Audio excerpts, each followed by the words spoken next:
Hari ini kita akan tengok berkaitan dengan laju seragam dan laju tidak seragam. Jadi untuk tahu sama ada laju seragam atau laju tak seragam, ada dua cara. Cara yang pertama ialah guna graf, jarak melawan masa macam yang saya tunjuk dekat awak sekarang ni. Ataupun cara yang kedua ialah melalui pengiraan. Okey, dalam pengiraan dia akan bagi dekat awak dua nilai untuk jarak dan dua nilai untuk masa. Jadi untuk cari laju, untuk tahu sama ada dia laju seragam ataupun laju tidak seragam, awak perlukan pengiraan lah.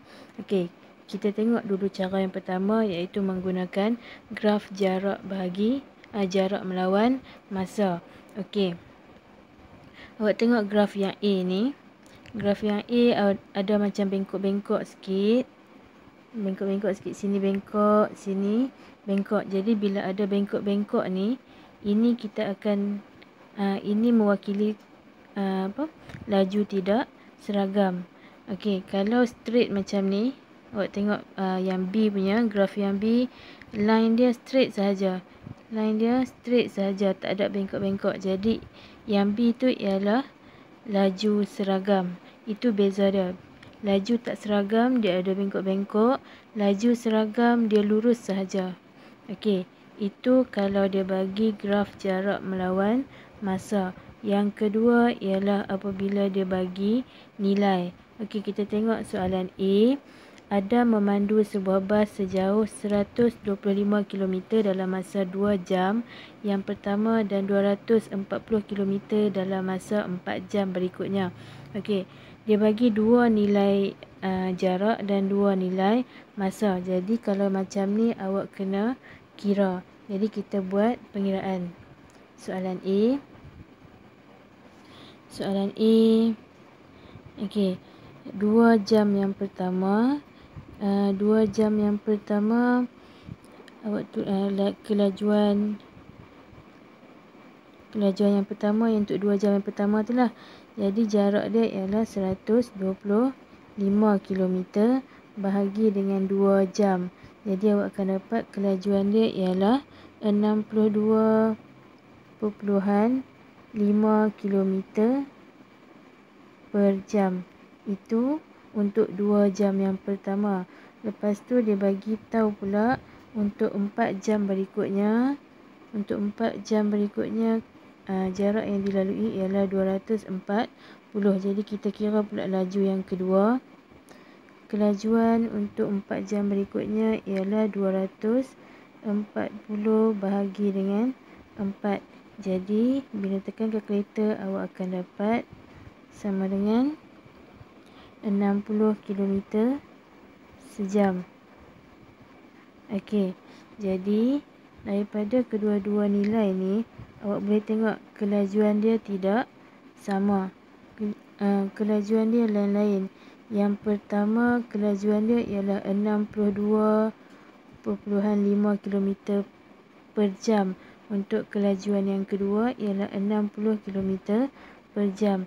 Jadi untuk soalan A, kelajuan dia ialah tidak seragam. Tidak seragam. Okey, kita tengok pula soalan B.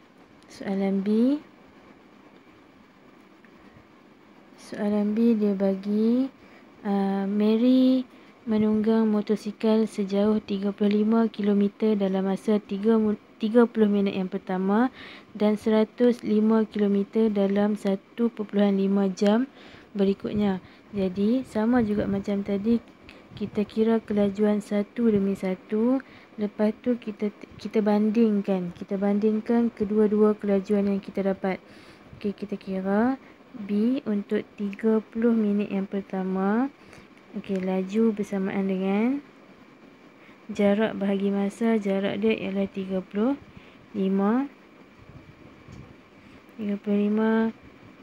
Okey, 30 minit bersamaan dengan 0.5 jam. 1 jam 60 minit. Jadi kalau 30 minit maksudnya 1/2. 1/2 bersamaan dengan 0.5. Jadi bila awak kira, awak akan dapat kelajuan dia bersamaan dengan 70 km per jam. Okey, itu untuk kelajuan yang pertama. Kita tengok pula kelajuan yang kedua. Kelajuan yang kedua, Mary menunggang sejauh 105 km. 105 km dalam masa 1.5 jam. 1.5 jam maksudnya 1 jam 30 minit lah. Okey, jadi awak kira yang tu, awak akan dapat jawapan dia 70 km per jam. Okey, jadi awak bandingkan nilai kedua-dua kelajuan yang kita dapat. Yang pertama 70 km per jam, yang kedua pun 70 km per jam. Jadi kita boleh tulis kesimpulannya untuk B, kelajuan bagi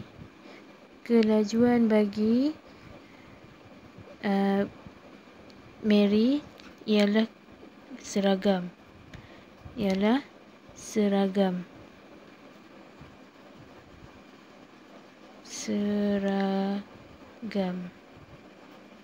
Okey.